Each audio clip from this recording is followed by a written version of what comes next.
maman Tiffany a moto et tous en essayant au sacanate parce que tu sentir que mon salango pendait cool. Ça c'est les commentaires des gens.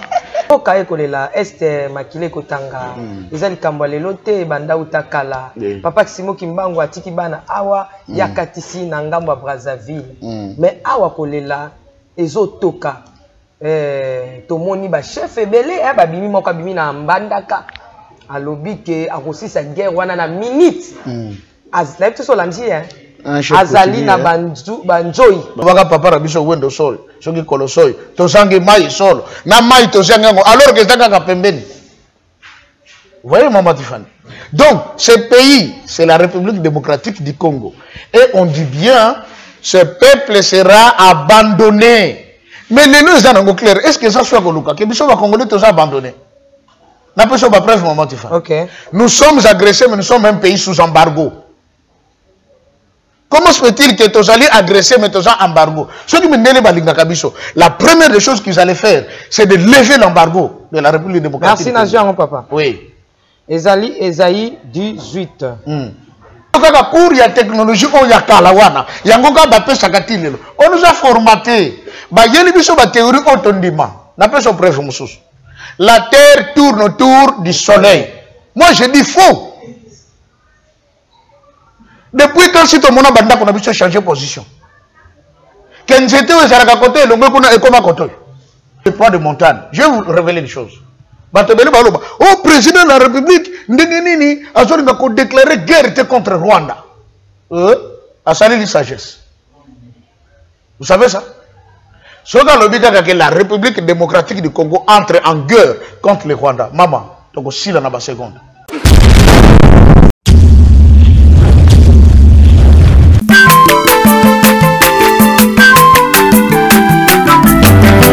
Mwana moto te po akosangai abongwani pete po awangana Nzambe ya le Nazarien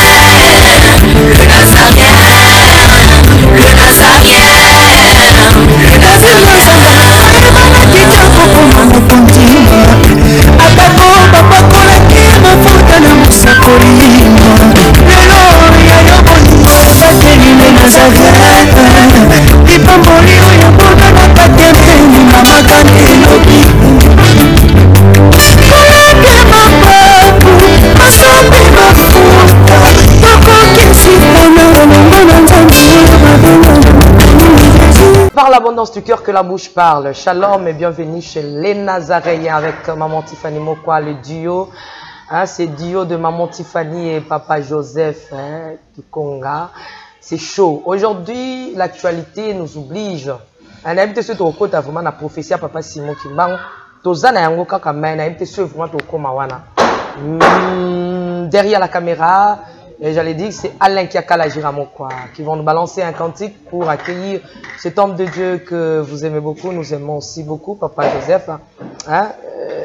Les lots vraiment à un choco frappant. Un régie à vous.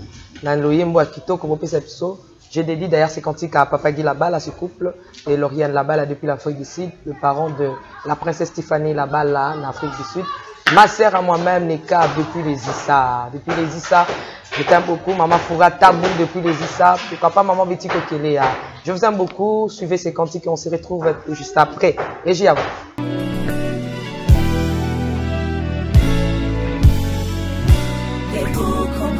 Congo longola loboko na litama. Bangusa mai na miso. Tika bisenga senga ya kolula bikolo mosusu. Pesa Félix Antoine Tshisekedi maboko poto tonga mboka na biso Congo na nzela ya union sacrée na losambo tokolonga. Oh toi qui écoutes la prière, tous les hommes viendront à toi. Ingénieur Edi Kabé à la main de l'Éternel, prions pour ce beau pays et pour le président Félix Saint-Chrétien. Nzambe, Nzambe na Isaac, Nzambe na Jacob, Ozali Nzamba Israël, Lelo toko yembo Nzamba Congo, RDC Bokananga, Lelo Tokomo Yembo Nzamba Congo. Peuple croyant docile et social.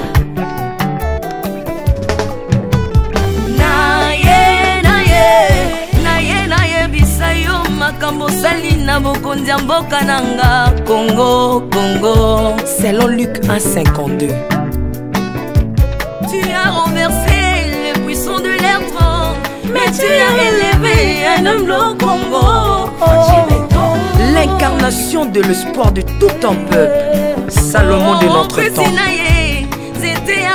La sagesse mieux faut que le bruit des arbres. Peuple congolais, Kumanakana, les lots ont imposé, biso masuwa ya Noa, bato balingi Congo, bakota nakat, pour mon pepa délige, comme mon bêta, Livanda. Nakati ya arche de Noé, Lio azalaka na beti ya kolian tabati, po bolingo kanga kiye lipongo, bolingo ya mboka epesaka place na bangu na te.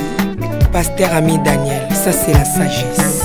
Nzambe, Nzambe na Kimbang, le prophète de l'Éternel en Afrique. Nzambe na Bantoma, apôtre Léopold Moutou. Nzambe, Nzambe ya Barwa, la prophétesse Liliane Esther Tayo. Le roi de roi. Merci, merci beaucoup de retour sur ce plateau. Et je n'oublie pas maman Marie-Josée Bafuna. Oyo azo fêté une année de plus na yelelo. Maman ouvre mal à la rémission. Il y a Oyo. C'était une manière de souhaiter vraiment joyeux anniversaire à maman Marie-Josée. Je t'aime beaucoup, mamie. Que le Seigneur vous bénisse. Il s'appelle ici Bandekonian Soto Tozangi Bino Mikole Bele, papa Joseph. Shalom, shalom, shalom, shalom.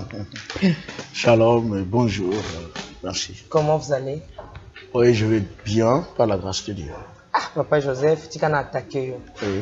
Bandeko bakomi ko attaquer nga, c'est comme si nga ne mutu mabe, yo zo mutu malamu. Zo kani bazo bateke, zo ki moi malaise na gorge. Oui. Ce que dans le bichico, ça va parce que d'ailleurs pas totalement, parce que là je ne saurais pas prendre beaucoup de temps. Bandeko bakolimbi salaire, bon a quand même un moment parfois je peux boire un peu d'eau. Donc angine ne dérange qu'un mois mingi avec grippe. Ça fait que la voix est encore un peu irritée. Quand je parle beaucoup après, ça dérange. Bah, je me suis juste à la même qui n'a comme une quoi quand je parle, la voix ne sort pas. Ok. Donc et ça l'a quitté moi handicap, moi j'ai travaillé et ça l'a quitté. Et en plus de cela, on a été un déplacement en urgence dans Kamba. J'étais allé ensemble avec papa Doudouda et 3 autres personnes aussi qui s'y rendaient. Les Tokene na Bango, Tokotana Papa Mbenza et tout s'est bien passé. Papa Mbenza Mbote, hein? Vraiment, Mbote na Yemingi, parce que le matin, il doit tenir le culte. Ce cas ici, il faut ça la ronde, il y a un chantier, il faut à la Babilanga, il faut superviser la cuisine, parce que les gens doivent manger tous les jours en Kamba et c'est gratuit, comme je l'ai toujours dit. Il doit également voir bateau bayeno bazana ba problème au Fabon de la Pona Bango, bateau Fobakota Kilongo, donc il est hyper occupé. Mais en dépit de cela, on est toujours en forme. Mais Bilo kana papa beta on dada.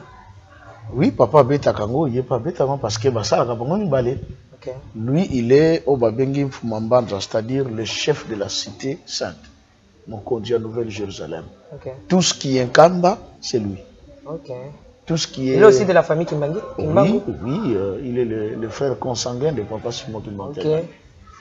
Il s'appelle papa Mbenza André, qui n'est autre que la photocopie de papa Simon. Et la copie conforme de papa Dialunga Nakangani Salomon. Ok. Oui. Voilà, papa, actualité comme belé, vraiment, tant que ça la tête, tu as accumulé ma camo belé aux zanga, copé ça goût dansé, goût différent, na bayo ne surtout ba Hollanda biso, babi professeur azapa pe sa matière. On colano matière sur moi likolo, mais tika na to kita to zona na actualité to kita na, to le to zona actualité photo le belango, et ko le kabiso. Papa Joseph pesa na bana na nzambe mbote ba Hollanda yo. En tout cas merci, mbote na bande ko binonion à travers le monde. Au Mikolo bolobi nanga papa maman Tiffany aye moto et tozana esengo moko osakana te parce que tu sentir que mosala ngo penze koli. Ça c'est les commentaires des gens. Babi mosala penze koli Et bon, c'est pas moi qui ai promis, mais les gens ont promis. Ok. En tout cas, il y en a qui ont promis, Balabi, et sa maman Tiffany, bah demande à Etoyo Kiango. Tozo Bunda. Bah tant que comme difficile, mais Tozo Bunda. J'ose croire que Miko les yeux, tout le monde a la caméra, Sika, moi, il a Sika, parce qu'ils tiennent. Merci. Natindaki. Donc, on appelle ça mbote, na ba déconnion, so ba tata, ba maman, bilenge. Na ba na mike ba ko la biso. Ok. Papa mo. Na Joseph Ntalanda biso Joseph. Oh, Joseph alanda biso parce qu'il était mo lo baka. Papa, mais encore la télé, mais. Donc, quand le bimé à la télé, alinga mon maman Tiffany à la télé. Ok. Oui. Il y a encore un papa qui m'a appelé depuis les États-Unis, le binanga, bana na yenda ko ba comme fan, sur le l'école baye, il faut maman princesse. Okay. Avec papa Joseph. Papa mon papa ça qui on botte papa Boris. Alors vous bien. Attends, ouais. Après ça qui on botte. Merci beaucoup. Voilà. On appelle na zone c'est lié mbote et mbote pe na corps du Christ Mobimba parce que il y a pas que les kimbangistes qui nous suivent hein. C'est tout le monde qui nous suit. Tout le monde et les gens sont très contents. On le dit que mi connaît qui to mata qui muke barba le papa wanezaki miku mais heureusement tu lis en bien. Donc voilà. Tel l'autre kitana bampongo ezaki ya bino lelo siko to pesa pe moi ba bandeke pe hein ba moto bazwa moi part na bango ba balia. Papa Joseph nazo ba tete aussi actualité ni ntotika actualité nini mboka ekolela este makile kotanga ezali kamba lelo te banda utakala papa Kisimo Kimbangu atiki bana awa yakatisi na ngambo ya Brazzaville mais awa kolela ezotoka tomoni ba chef ebele ba bimi moko bimi na mbandaka alobi ke akosisa guerre wana na minute azali to solandi hein azali na banjoi osoka tindi kuna babeti azali na ba missile na atangi kombo ya missile na nyoso ngatanga tanga bio papa Kisimo Kimbangu kiangani azawapi atangi bilone so bia kosilisa guerre wana obi keso ya silisa ngo eza soni ya nkamba pe ya papa Kisimo Kimbangu kiangani obino boko lobeta aza nzambe nzamba silisi guerre te mais mususu o aza chef ye pa mi benga nzambe na mbandaka kuna aye kosilisa na Équateur voilà asisi guerre papa isa bino soni te malheureusement na silisi yango te ce qui te mona qui est que releva silisi guerre tungato le baki aza pena nzambe. Mais la Bible dit seulement une seule chose, que tous soient reconnus pour menteurs et que Dieu seul soit vrai. Non menteur. Que tous. Ah. Oui, c'est la Bible qui le dit. Batunio se va mona na lokola bato lokuta nzambe kaka ndalo baka solo. Guerre wana ibandi lelo. To mona ka tete moko bimaka na Équateur etoko. Ya ko sisa makamnyoso. On n'en parle plus. Vous comprenez? Mais zolobela mingi tozonga na bokoko na biso ya. Oui, ça c'est très important. Mais il y a na banzoi na ya zana bani. Il y a bokoko na biso ya Afrique. Bon. Oyo ekobima siko yo bani siko benga lokuta bino kande bosolo batu. Non, je dis ceci maman Tiffany. Ce qui Bible le dit que nous connaissons en partie, nous prophétisons en partie. Ça signifie également que Moutako a un monopole. Si quelqu'un prétend détenir les monopoles, il y a tous les domaines de la vie, c'est un menteur.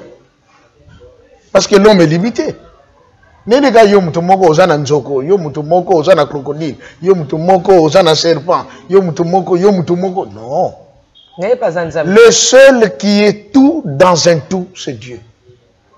Le seul. Mais il s'est dit. Au moins biloko na. Parce que tu dois payer ses crédits inutilement. OK. Azo sala bongo parce qu'il veut seulement attirer les gens vers lui. Bongo. Tout ça, ça tourne autour de l'argent. Parce que quand les gens viendront maintenant, bon, le kawana, par exemple, dans la solution, bon, on peut se bon, lobby peut pour échec. Tu vois, ce qui vous paye, c'est un bongo. Léopard, à cause de 3, à cause gagner à 3-0. Mais bah, pour la vie. C'est une façon seulement de vouloir quémander. Hein? On a besoin d'argent. S'il y a l'amour du pays, lui ne doit pas attendre. S'il y a cet amour, au plus de l'église balobi, bolingo, mibeko, misala. Bolingo na balobi te que non avant la gosa la faut batindanga. Non, tous les jours je dois pratiquer l'amour. Tout le monde en parle. Que dit Papa Kisimo Kimbangu Kiangani face à la guerre de la RDC Rwanda. Merci. Toujours, nous sommes en train de pleurer, le peuple est en train de pleurer, tout le monde agité. Ma machette est bimi, tozo le kaba Rwandais, bisikane surtout babatem na bandako. Enfin aussi la nabango. Où est Papa Simon qui banque yangale? Maman Tiffany, s'il n'y a pas de guerre, c'est que la parole de Dieu est fausse. C'est que Dieu lui-même est menteur. Matthieu 24 nous a dit qu'il y aura des guerres, des bruits de guerre, des tremblements de terre et tout le reste. Le Christ a parlé sur le plan mondial. Mais Papa Simon Kimbangu aloba polele. Hein? Lorsque vous aurez le 4e président, l'insécurité sera partout sur l'étendue de la République. L'insécurité. Et à l'objet, il y aura beaucoup de groupes armés.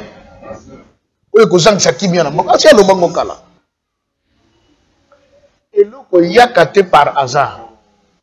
Zambé a salaka jamais et le parce que bon, c'est une simple coïncidence. Non, chez Dieu tout est programmé. Il a dit parce qu'il y a une cause. S'il n'y avait pas une cause, l'effet ne serait pas là. Au moins, on a qu'il a fait passer. Papa Simon Kimbangu qui a dit ceci tout haut en 2017, en 2018. Pour la paix au Congo, en Afrique et dans le monde, rendez-vous sacré en Kamba, que tout le monde va y aller. Nazo c'est la bakonji ba ya. Na solo na bango na yebisa bango ofu basala. Kimi kokota.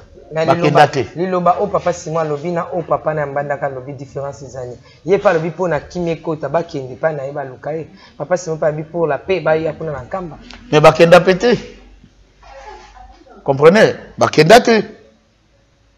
Alors ce qui se passe chez nous, ça a été prédit, maman Tiffany, 7 siècles avant la venue du Christ. 7 siècles. Vous connaissez ce nom à Yété, mais nous avons à Sakoli guerre à Est, Ésaïe 18. Terre où retentit les cliquetis des armes, au-delà du fleuve de l'Éthiopie. Même après cette période, quand est-ce que ces armes vont commencer à créer ce bruit là-bas? Balobi, lors de la période de la chaude moisson, c'est là où nous sommes. Donc, comme la période, il y a chaude moisson. Nzambelinga kabola mabena malamu. Nzambelinga récupérer ba oya yeba kota dans les greniers. Et baloba qui voyait na Esaïe, ils seront tous abandonnés aux oiseaux des proies des montagnes. Et les bêtes des champs passeront l'été sur leurs cadavres. Mais balobi mamtuma aloba ki na ngana tuna heureusement yo mo bandeli vexwana. Alobi ke ba na Isaïe, je pense c'est Isaïe 53 ou 58, à moins que je me trompe. Ba ke ba kisakuna ba détailler payant balobi payant eza na hiver, on a Congo hiver ezala te. Non, c'est faux. Attends la verset, fala pesa nga verset. Bo pesa un téléphone na luka yango. Pendant que yo zo loba to kende. On a bien dit terre où retentit le cliquetis des armes au-delà du fleuve de l'Éthiopie, le pays qui est subdivisé par deux fleuves. Savez-vous qu'en Afrique, il n'y a qu'un seul pays qui est subdivisé par deux fleuves? Pas de rivière, s'il vous plaît. Na Congo, tu as un fleuve Congo. Ok? Tu as un Tanganyika, c'est un fleuve. C'est un lac parce que Katani. Nous avons le fleuve Kasaï. Nous avons le fleuve Ubangi-Chari. Ça, c'est un seul pays. Pays qui a mon fleuve est malheureusement, tu as des difficultés à Maï. Ça aussi. Kinshasa, tu as un permis de fleuve, mais tu as un Maï. Et le waga papa a biso wendo sol. Ce qui est colossal. Tu as un Maï sol. Na Maï, tu as un alors que tu as un permis. Vous voyez, Maman Tiffany? Donc, ce pays, c'est la République démocratique du Congo. Et on dit bien, ce peuple sera abandonné. Mais les nous sont clairs. Est-ce que ça soit Goluka? Que les Congolais tous abandonnés? N'a pas de preuve, Maman Tiffany. Nous sommes agressés, mais nous sommes un pays sous embargo. Comment se fait-il que tous allez agresser, mais tous en embargo? La première des choses qu'ils allaient faire, c'est de lever l'embargo de la République démocratique. Merci, Nazian, papa. Oui. Esaïe 18. Nabandika na 4. Hein, Esaïe 18. Nabandika na 4. Bible dit, car ainsi m'a parlé l'Éternel. J'ai regardé tranquillement de ma demeure par la chaleur brillante de la lumière et par la vapeur de la rosée. Au temps de la chaude moisson.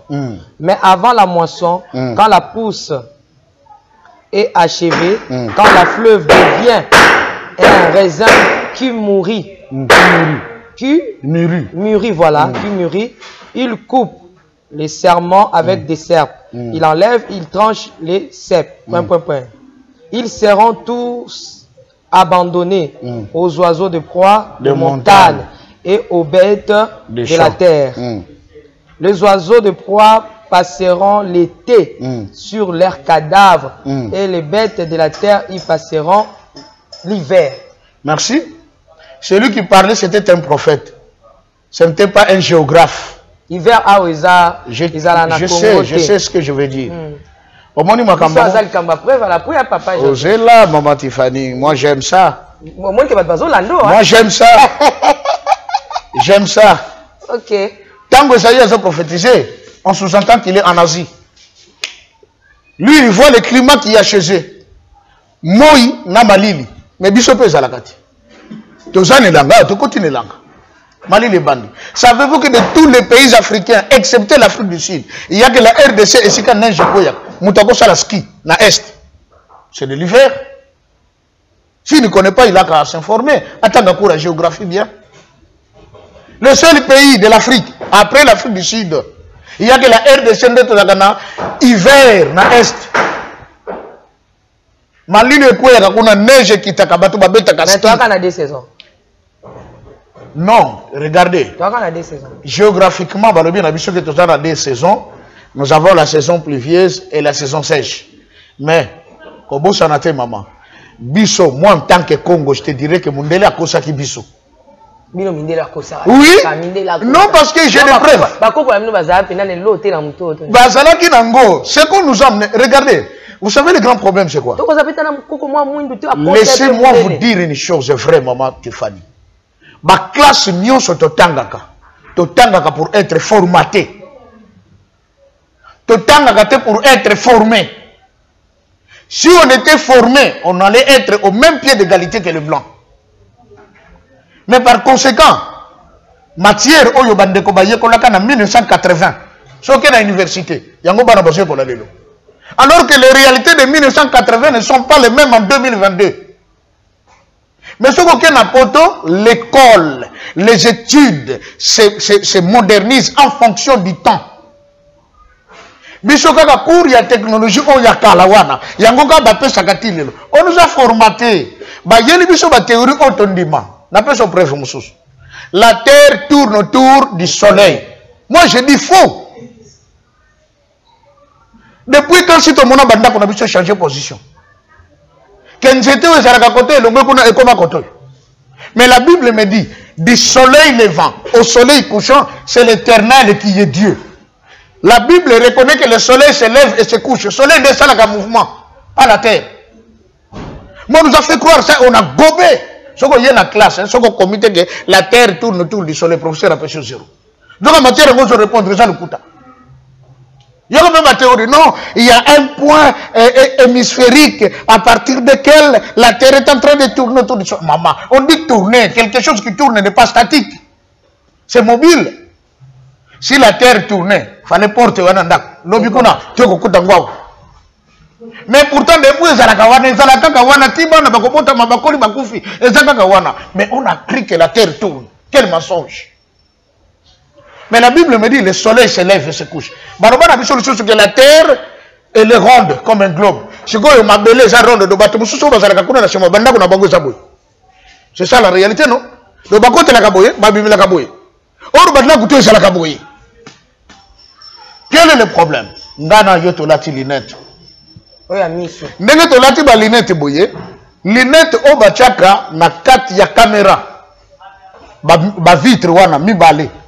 Tozana la vitre moko est en forme concave, monsieur est convexe. C'est une conséquence.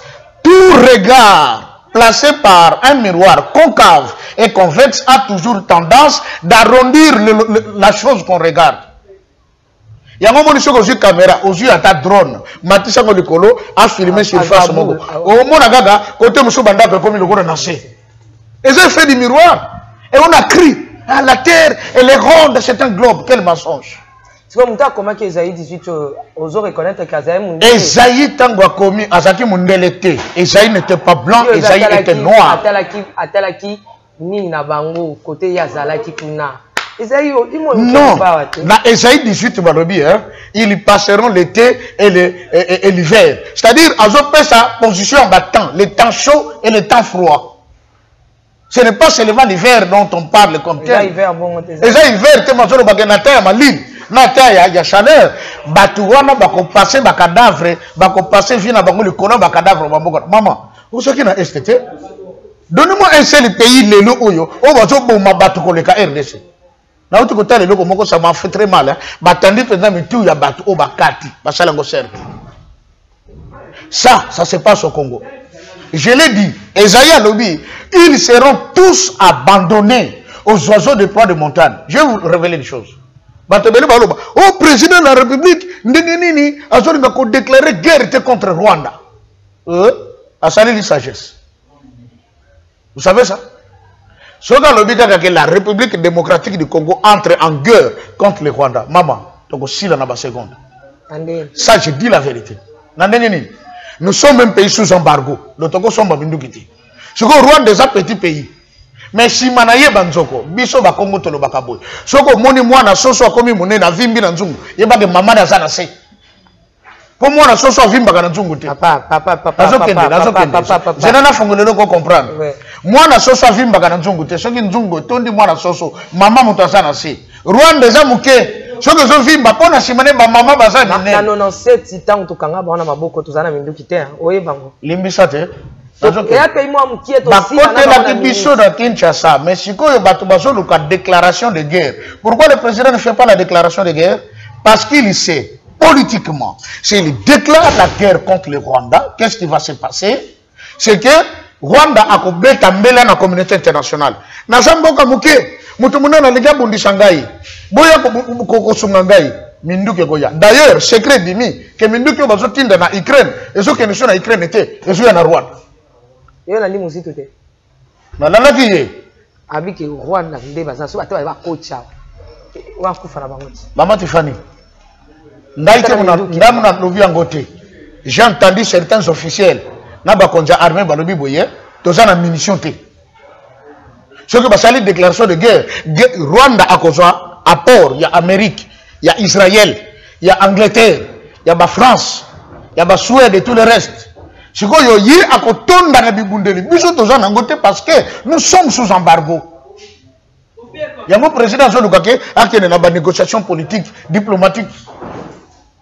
Ce qui me nele balingati biso, la première des choses, il faudrait lever l'embargo.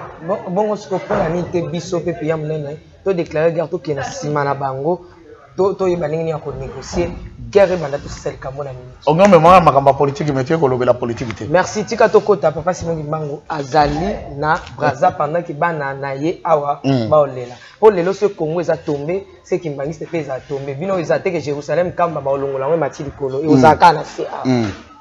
Je vous dis une chose hein. Dans le kimbangisme. Vous savez le kimbangistes, oh ba to ba mona ka bazoba. C'est ce qu'on dit hein. Tabazoba mo boy. Bagado l'exa journée mobi papa oye. Laissez-moi vous dire aujourd'hui ici. Les kimbangistes sont les grands intellectuels congolais. Pourquoi?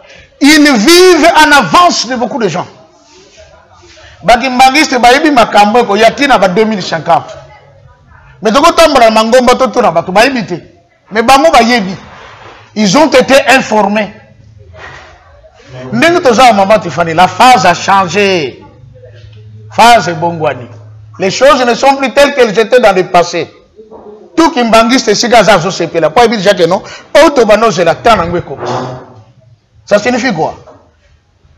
Aujourd'hui, par exemple, je vais essayer d'anticiper pour un point haut. Nous avons vu venir au Congo le roi des Belges. Ok. Ok? Mais pendant que lui arrive, Papa Simon Kimbangu quitte Kinshasa. À quel Brazzaville? Mais ça devait interpeller beaucoup de gens. La Belgique et le Congo n'ont que deux histoires. La première histoire de la Belgique envers le Congo, c'est la colonisation. La deuxième histoire de la Belgique envers le Congo, c'est Simon Kimbangu. Donc, tant que le roi Aye, il fallait Aye la Makambo Mimbale. Les Kamba colonisation, oyo ba yiba biso na babikeko makamunyo so bakendeki nango plus de 84 000 pièces, mais Aouti Koyana Moko, ils ont âgé de 70 ans. Ça dit quelque chose. Dans la nuit, YouTube, oh non, bon, il faut que tu aies Congo, le bénéfice le logo. Ouais, ben, je comprends quand on n'a pas l'esprit de discernement. Il y a même été causé à âge à 70 ans. Est-ce que le roi a mon centre? Aza simple. Na fongole logo moko. Au début que roi est belge, Aza le premier chef coutumier belge. Parce que roi. Pour Azwa et bon wana, ba consacra qui na bambuta oya bango. Pour akoma bukonzi. Si ko aye ne keko ya 70 ans, 70 ans.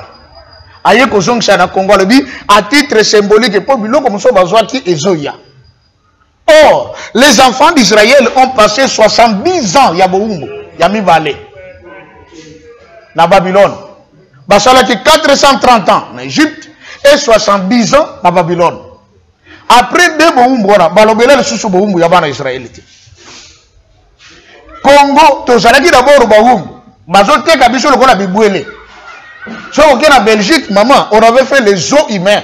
Batongi pendant le pango ya mabende bazu bana ya bakongolais batie na kati ba bisi mindele mususu boya kotala makako moko ya sika tozu na Congo azana ba qualité mutu batie au même rang que makako batu bazo kotala ba ufuta mbongo bazo kotala mwana mutu mwindu to bana ya bayindo c'est la reine. Ce qui Fabio a la sujet bonne mémoire, il y a espoir de Moutalobaka, mais qu'est-ce que c'est? C'est des humains au même titre que nous. Ce qui nous différencie, c'est la peau. Et vous savez quand est-ce que l'esclavage et la vente des Noirs avaient pris fin? C'était en 1887, juste à la naissance de Simon Kimbangu. C'était la fin de la traite des Noirs. Et colonisation, il y a Congo et Kobaki jusqu'au mercredi 29 juin 1960. Le 30 juin, j'ai dit aux indépendances. Première colonisation. Premier esclavage. Après Wana, c'est ce qu'on appelle le néocolonialisme. Vous comprenez? Et même en 2021, en 2022, Makambosili. C'est la vérité. Makambosili, qu'est-ce qui se passe? Il y a 70 ans, comme pour dire les 70 ans d'esclaves à Bopia. La maman qui avait élevé Tata Simon Kimbangu, qui s'appelait Maman Kinzembo, elle fut arrêtée et jugée en Banzango le 3 octobre 1921. Condamnée à une prison à vie à Boma. À Koufelakuna, Bakunda qui est. Corps naye et celle qui 70 ans na Samabele. Après Bakeko Zongo Baïna Onakam. Papa Lobaka, Mikoleko Yali Bosso Bokoyeba, pourquoi Koko Kinzembo Falasa la 70 ans na Samabele? Ne sikato ke ne baumbo na mboka mususu. Boumba mi bareto ko sala ngona mboka na biso. Yangono to sali siko roi de Belge. Ayeko yebisa ba Congolais boumbo na bino sili. Na eli bino keko ya 70 ans. Et les Congolais qui disent et c'est des grands francs-maçons. C'est des gens qui voient. Au début que les États-Unis d'Amérique, la femme là, de la liberté, il y a beaucoup de monde. Les Français, on a été aux États-Unis. C'est un message pour dire, tant et les cas qui est là qui a mindele, si quand tant mindele et si il comme une tant il y a beaucoup de monde. Dans le kimbanguisme, je reviens à votre question. Dans le kimbanguisme, c'était connu depuis que viendra un moment où Papa Simon Kimbangu va faire une tournée. À Kolongankamba, à Komata Kinshasa, à Kolonga Kinshasa, à Kende Brazzaville, à Lomé Brazzaville, à Zongi Kinshasa, Kinshasa, comme ça la moto à Congo central, après à Angola, sur la Angola, comme à Tina Kourumbimbi, Makambone sur Abou, Pia. Mais il a commencé. Ce qui va tourner dans Congo Brazzaville, Brazzaville, oye, n'a pas de slogan d'église.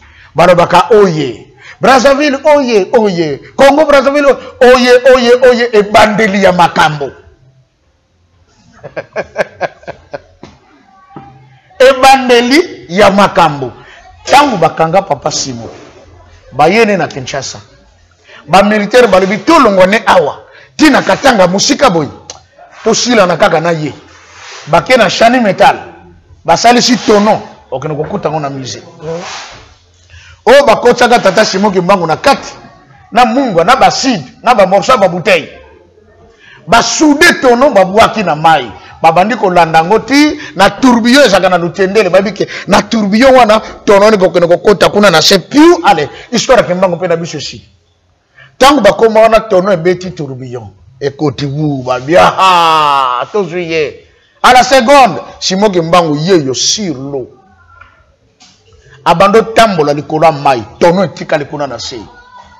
Maintenant, je posais toujours cette question aux gens. Celui qu'on avait placé dans les filles, c'était comme un humain. Maintenant, fille, eza kokanga makuna na kate fungwamite. Oyo abimi, aza humain ou aza esprit.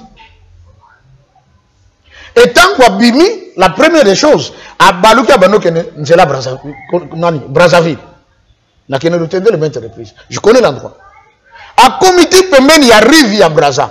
Ba soda ba komi ko senge papa kimbango ko sala biso boyete ba condition ki ba yoki ke yo bimi na tono okenga ba Brazzaville to komi na problème kadise la biso bana na yo wana ba congolais accompagné de belges na sango tata kimbango atale abi fana ke nanga koto me makamuna yela ki fo bandela koto aye ko zonga likolo mai na fleuve likolo mai il marchait. Aye ko bima place oyo atelemaka bazo solola nous kimbangiste kende ki to tongi wana to sali cercle monene bien construit donc koma na lutendelo kinokota ndene sika ngotango bakomi wabi siko yo tato to zo mona sute to ko sala ndengeni balambela yo pigeon batie poison makasi tango bayeli yo olobi na pigeon asangana na kati ya bota ba appelé pigeon matakenda soupe ya poison tikala ya ngomoko ebebisa sultani ya sango. Bon, tout ça l'union se pose comme moi, je ne sais pas. Ah, bah tiens, regarde à ton nom périen. Sangwa le en tout cas yo, on va essayer biso. Azu revolver et pas soda. A beta tata ki mbango masasi ya na lito. Da! Tata ki mbango otala. Tango chebo abeti kukuku abimisi masasi. Azong seli, abizwa. Azu putulu poussière, atombola boîte. Abiomoni poussière, li boso to zokene, li ngomba na bino ko koma boy. Omonde nge komi. Yo yebake basango ba magana bana mike. Il y a un secret. Il est bim. Est-ce que tu veux que Basango babota? Il est bim. Oh, Dieu sabota, atika sultan naken. Tu n'as pas que ma camarade me et rien de caché qui ne soit mis à découvert. Sikoyo, Tata Kimbangu, Tiangani est allé là-bas. Or, le roi arrive en dehors de l'affaire politique sur la colonisation. Oh, il y a qu'on régler avec le gouvernement. Il devait régler aussi la situation spirituelle. Mais Mouta qu'on régler les situations spirituelles à Kenaï. Ça veut dire que son temps est fini. Mais il fallait pas remettre un kokana na maboko na ye. Hein? C'est un sabotage. C'est un sabotage. Oui, bien sûr. Papa Simon Kimbangu a commencé officiellement au gouvernement belge. Bazongi sabiloko nyonso bazwa ki ya ba Congolais na ya Tata Kimbangu avant l'ouverture du musée. Bateau siete. Simba likamona zebisayo. Tourner Tata Simon Kimbangu na choke sim. Monde est bougé. Ba frappe kozala. Boko vivre comment le monde va bouger. Donc comme une phase nzambe siko nga sala likambo na ye. Il ne veut plus attendre. En 2022. Ce qui est 2022, 2023, Nyon est exactement naïe, mais il a déjà déclenché le processus. On ne rêve pas. Nous devons nous poser mille questions. Que l'histoire de la Belgique et la République démocratique du Congo repose sur deux choses, deux faits. Les faits politiques et les faits spirituels sur Tata Kimbangu. Mais comment se fait-il que pour Tata Kimbangu, lui le concerné n'est pas là? Akenaï. Est-ce que le roi belge peut pour la politique, ce qu'il y a pour la absence d'un gars avec un tour en camba. Mais le coup de mon ami, est-ce que moni a yeku na moni a tourné tabino, moni a becha talisona bino. Zela na pesa yo mo nini. Nalinga kabilo ko yo sala bien, bravo. Oh, nandengeni. Pour épouser quelqu'un, c'est quoi qu'on bime ça makambo à taille bon papa qui n'a pas mais mais qu'on bime. Oui bien ça kaboye. Admettons que il faut au devoir ngai. Mais si quoi yo et simité. Oui bien les gars. Pendant que ngai il faut un devoir yo. Mais simité mais ndekonanga zanda ke pana yo. Oui, mais quand on a un peu de temps, on a bima d'ailleurs pas nanga parce que n'a pas pasteur mbongo nanga kutu nanga futite bima et ça l'église qui magiste. l'église kimbangiste il y a Anvers na Belgique. Bassemble dans un temple catholique, cathédrale moko munene. Balouaka. Vous venez de l'église. Quand vous roi ye aw. Ndenge peut-être kimbango bakuta na bangote. Kuna na Anvers, je dis ce qui est vrai, vérifiable. Le 31 juillet contrat ici. Balobi l'église kimbangiste ebima. O d'ailleurs bobima. To lingi bino lisusu te. Bino un bozana nzambe na bino, bozana molimo mosanto na bino, bozaka na jour na bino ya Noël, bino na biso toza doctrine moko te. Bongo banda kala o ba pesaka église wana, to temple wana. Ba yebaka makambo ngote. Omoni bakanda côté komi. Oui, ezalaka boye. So omoni soda ya muke. Azo manquer un colonel, yebaka général mutatindi. Oui bien ngo. C'est un monument simple, caporal, abandé comme manqué colonel. Il n'y a pas que général Moutatindi. Pour y dire que, ah, ce que baby n'a pas mais la pas général, colonel à Colobelo. Merci beaucoup. Totouni aux questions, au dribblé bisso, ok, mais ça va y a roi belge. La dribblé, tu n'as bête ou est vrai. Mais, vous allez reconnaître que ceux qui le lot, ma caméra est avancée, qui m'angise, mais pas beaucoup. Maman. Ah, papa, c'est moi qui m'a dit. Je voulais rassurer le peuple congolais en disant ceci. Tout ce qui se passe aujourd'hui a pour objectif balkaniser le pays. En complicité avec certains Congolais et certaines autorités congolaises. Ce n'est pas un secret parce que l'Obamaka, et je l'Obamati dans le Parlement, et je l'Obama partout. Que pasteur Joseph Moutanobiango.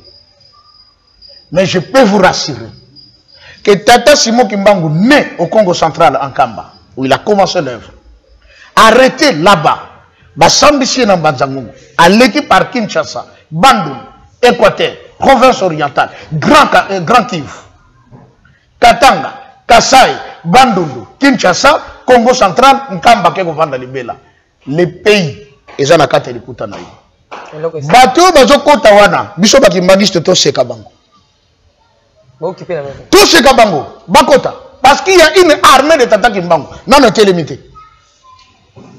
Vous savez que le 4 janvier babimaka 3 seulement. Bazaka tala bikosa. 3 kaka babima. Les Belges ont cherché par où se cacher. Na betere de solo noko nanga amema belge na kata mal. Akanisha kindenga pigi wana mali zo pese cheke mbongo za kuna nakati akomi na ndako na gimbacheka fumula boy mundele nakati comment tu t'appelles? Oh, je m'appelle Alphonse. Ne me fais pas de mal, monsieur Alphonse, amène-moi à l'aéroport si tu me fais du bien. Ah, prochainement je vais penser à toi. Donc on a gâté le sous mal wana nakata pousse ti na aéroport. Mais babima kaka 3 Tata Kimbangu avait promis que pour cette fois-ci bataillon baya. Merci beaucoup, Papa Joseph. Si quand tu es dans le solo, il y a retour, il y a corps, il y a Papa Lumumba. Oh, il y a les équipes qui sont solo. Papa Lumumba, il y a na table ronde. Ko solo la pour na Kambamboka, ma PC mama Kambakoloba. Vous allez reconnaître le solo là. Très bien. Il y a lelo, ba ozong c'est Lino. Quand on a cercle à monene, on est allé cholite. Comment on est en perfection, disons, au percevoir retour, il y a l'ino naï, pour tout le bâti corps naï. Matifani, premièrement, et ça n'a pas si mingi, et ça n'a pas si mingi parce que je suis en train de comprendre une chose, comme si pour les uns et les autres, la souffrance de Tata Simon Kimbangu était une souffrance inutile. Awa na Kinshasa, ceux qui ont na mutuka, nazo kumba mutuka, na tutu mutu. Et pourtant mutu on a sali erreur peut-être na katsamabe, ou bien erreur na ngai ne kumbeli nanga, na tutu mutu akui, baye kotala et akufi. Qu'est-ce qui se passe? Ceux qui mutuka na ngai en assurance, basu corps, ba meme na morgue. Ngai n'a que informer société d'assurance et ce que nous sommes d'assurance. Que nazawa je suis un problème, na tuti moto mutakufi. Dossier mutakufi yangoy. La société d'assurance va prendre soin du cadavre. Yende kukunda ye amono. Parce que ngai de munave sagambongo pas na ye. Soki camion na ngoza kana assurance te e komi ngambo. Cadavre on ngamu na kukunda ye parce que ngamu na tuti ye. Mais ce que loko kanga na kamwe. Ba tuti penza cadavre. Mais ba tikeli famille ya cadavre responsabilité. Ça m'a fait trop mal. En compagnie assurance c'est ça. Biso to lobaka boye, moi na moto batia kana masisi. Donc si on peut décortiquer masisi.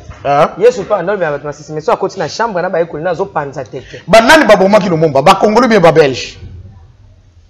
Yondo zo répondre. Mais non, c'est les Belges qui l'ont tué parce que c'est bien connu. Vous voyez non? Ba jouer na Kinshasa, ba kena na Katanga, na landaka mwami moko ya Katanga azalaka wana a participer na sika ba bombela kaye na kati ya Zamba. Nengi bazalaki na ba papa Mpolo na Okito. Parce que bazaki deux compagnons et na yemoko ça fait 3. Ba bomi bango ensemble. Ba tchaka bango na ba piquer ba nzete ba timoni libulu. Papa na zo expliquer le bi munduki bazaki nango soki ba beti titi. Force munduki bomi mutombala moko akwe na kati ya libulu. Mais le mumba ba beti azaka ka debu. Ba beti azaka ka debu. Ba silisela ye chargeur mobimba. Bazaka ka debu. Si malango ba détaché ye, ba kundi ye, ba tie mabele, mais le boko ne à droite et bimi libanda. Muta salaki ke ko le mumba on s'est inspiré. N'habite ce gars histoire. Et dans ce monde, 2 personnes seulement ont posé cet acte. Lumumba et Abel. Abel petangwa kufaka kayen tangwa kundi ye, le boko na droite et bimi libanda. Kaya zongi si le sous mabele timoni sable, a zongi si le sous na kat, le boko et bimi. Nzamba lobi, j'ai écouté le chant de ton frère. Et Zoganga. Azawat, est-ce qu'un gars de mon abat est là? Connaissons la suite. C'est pareil que Papa Lumumba. Babomi na bango. Bakundi le boko bando bima. Batubaye bakate kozo bakate lake morceau. Bazongi si babimisi lisusu. Batimoli lisusu libulu. Wana papa na zoko expliquer moi mimoko boye ya Katanga. Bakundi lisusu na libulu ya mozindo batie mabere baso tukabo loboko na ebibi lisusu babi ndenge zabo ezana risque et ya ko réfléchir. Quelle est la décision? Faites-le sortir de là, coupez-le en plusieurs morceaux comme ça, to chaina acide. Hélicoptère ezonga lisusu ko ya ko fa tono na acide. Et que ce kuna na kata zambe sika babomela kiye. Ale bakati kati ba morceau. Tango bazo kate ba morceau. Les militaires belges qui étaient là, à une pince, à y arracher Tata Lumumba ligne, à Tikalanango. Il paraît dans Moussab. J'aurais après, je ne sais pas vrai ou faux, qui avait 2 dents, na phalange moko. Et que maintenant phalange moko na ligne moko bungi, ligne moko kagande, et je na kata ya cercueil. Yé mouta arraché yé, ligne, tolo basiko, ligne, à Bombiango, et tant que Magambon est sili, à une ligne, on a Akenango dans Belgique. Lelo oyuna oye salemi na Papa Lumumba. Moi je pense. Ceux qui va continuer, ceux qui vont plus loin. La situation de Tata Lumumba, elle va enrichir le Congo. C'est la vérité. Ceux qui mutu bobomi mutu na mutu. Basarani. Et vous devez dédommager. Ce qu'on a évité, ce qu'on va dédommager le Congo. On a évité. On a un discours à moi, à moi. Malheureusement, le téléphone a réseau ça la bientôt pour télécharger. À ce discours, moi, ma casse. Liboso ba belge. Yango na lobi kosonga boya. Soki mutu kananga et tout mutu et bembo na ngam na kosonga charge. Siko pona nini kaka korwana ezonga na temps oyoyo Papa Simon ndenge lobi alobi ke tokomi na tango yango. Tozo senga bikekonde ezonga. Mais comment vous expliquez cela spirituellement? Lino ya Papa Simon Kimbango zongi. Il y a Papa Lumumba. Il y a Papa Edison, il y a Papa Lumumba et Zongi. Nata oyoyo, Papa Simon a zappé Libanda. Bazota makambu wana parce que yé pas lié na histoire wana. Papa Lumumba za parmi bateau batindaki ba que nous soit. Est-ce que pour moi là qui tel ndenge lo baka Kimbango Congo ezali pe ya bakimbangiste. Au moins te que na lisolo wana Papa Simon fait fallait peser. Mais oui, bien sûr, vous l'avez bien dit. Maintenant, je suis en l'église. Moussungi Nzambe pour sport. Oya Vanessa Inusa. Yayo PHP Cargo Mosungi Oyo ayeko facilité Bon na conteneur na bino Osa mobimba exportation ya Dubaï, Kinshasa, Angola, pe Tanzanie. Yo mutu, ozali commerçante, femme d'affaires. Osomba mitukano yo e kangama na Dubaï, oluka moyo comme Kinshasa. Lala no ponga bébé pour PHP Cargo. Abetaka yango dada, asa exportation, pa conteneur Dubaï, Kinshasa, Angola, pe Tanzanie. Oseki no na mnoko ya mboka. Basuka kawana te. Bazali kopesa visa à Dubaï na 24 ya pamba. Ok, pena mboka pe olien na yombala. Billet à Dubaï. Zoteka sans problème. Na PHP Cargo. Bazali ko facilité bino. Il faut comme na Dubaï. Logement na yo. Ezali assuré. Bokozwa PHP Cargo. Musique de awa na avenue de la paix. Numéro 12, l'immeuble des ambassadeurs, référence, la galerie présidentielle, Osa Mobimba, en face à boîte de nuit, champagne au bar. Soki, on se bien la promotion Oyo, Bobenga, PHP Cargo, pour la Kinshasa, la zone 81, 85, 000, 72. Pelle Soussou, 097, 89, 99, 676. Et bon, l'Angola.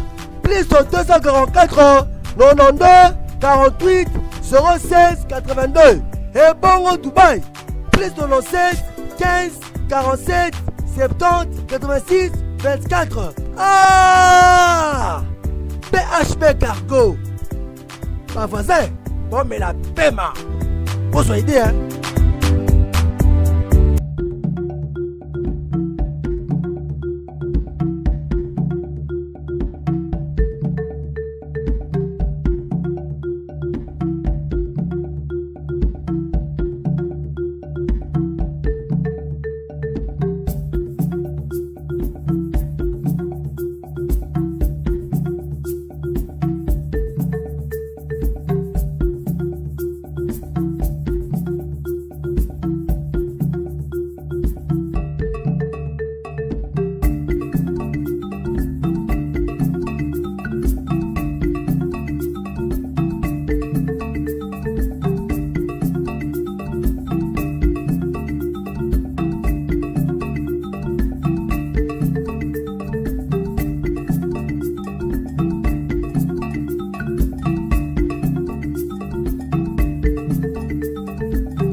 Congo longola loboko na litama bangusa mai na miso tika bisenga senga ya kolula bikolo mosusu pesa Félix Antoine Tshisekedi maboko poto tonga mboka na biso Congo na nzela ya union sacrée na losambo tokolonga.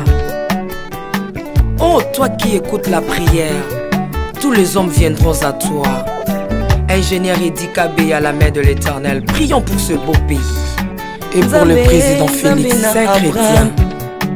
Nzambe, Nzambe na Isaac, Nzambe, Nzambe na Jacob, Ozali, Nzamba Israël, Lelo toko yembo Nzamba Congo, RDC, Bokananga, Lelo toko yembo Nzamba Congo. Peuple croyant docile et social.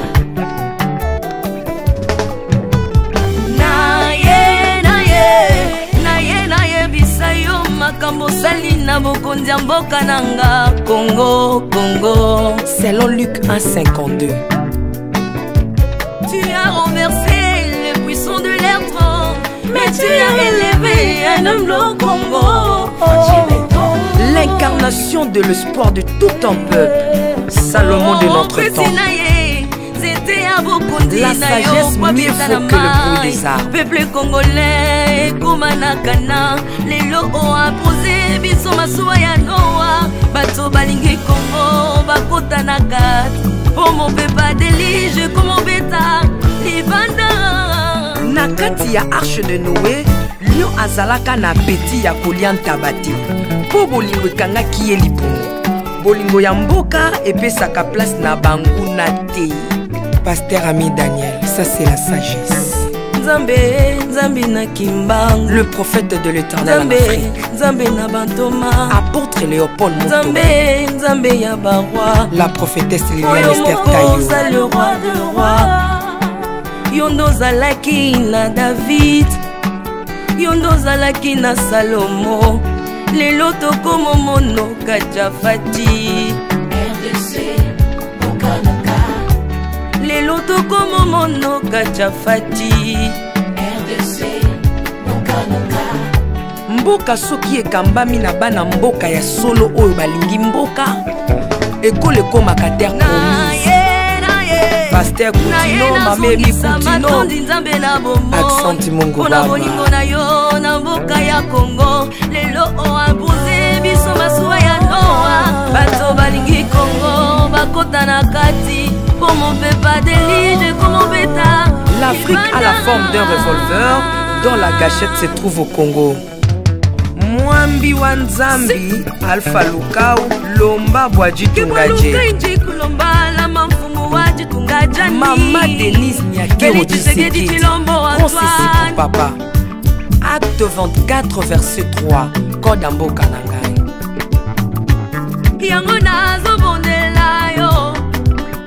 Batela mokonza mboka nanga Félix Tshisekedi Tshilombo.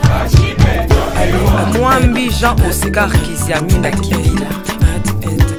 Kupeka tuyabe na Egypto, badika bayi baswani Kongo Afrika mukanana to.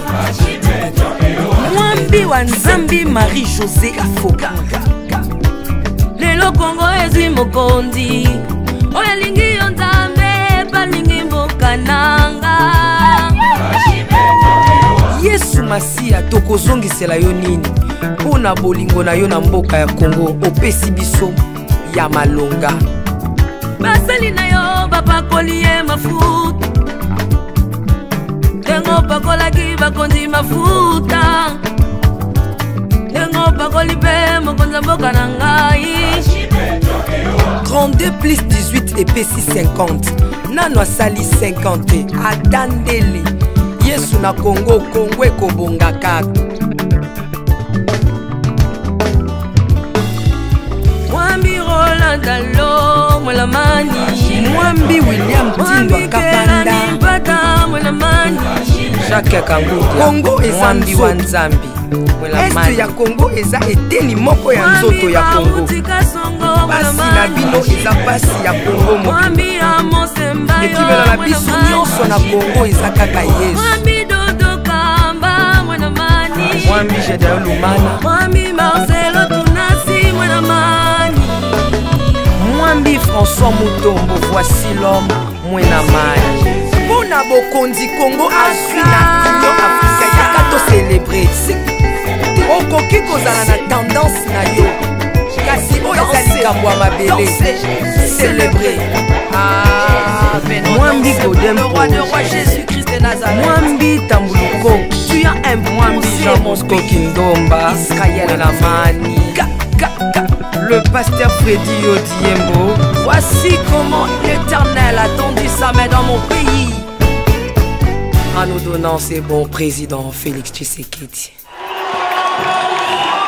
Le Congo doit changer parce que vous avez un beau pays. Et je vous fais le serment que d'ici la fin de mon mandat, vous allez voir un Congo nouveau.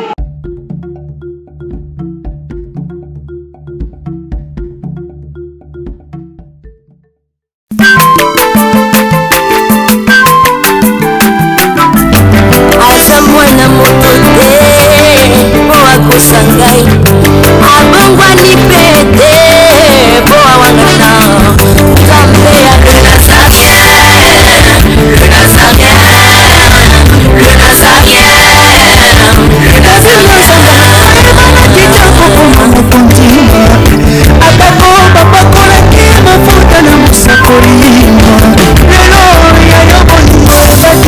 Nazareth Lipamboli oyo mbona nakatembeni na makani elobi koleke mababu masambi mafuta tokokisi mpona olongo na nzambe oyo babenga